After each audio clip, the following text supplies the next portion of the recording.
Are you getting "this field is required" error on Instagram from your iPhone?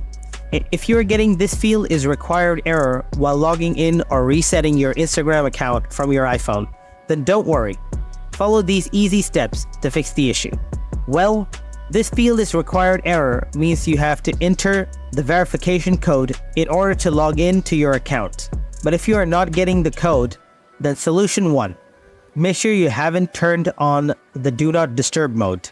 Swipe down from the top, tap on Focus, turn off the Do Not Disturb mode, and check whether you are getting the code or not. Solution 2. Check your settings. Open Settings, scroll down, tap Screen Time, scroll down, tap Content and Privacy Restrictions, and turn off this option.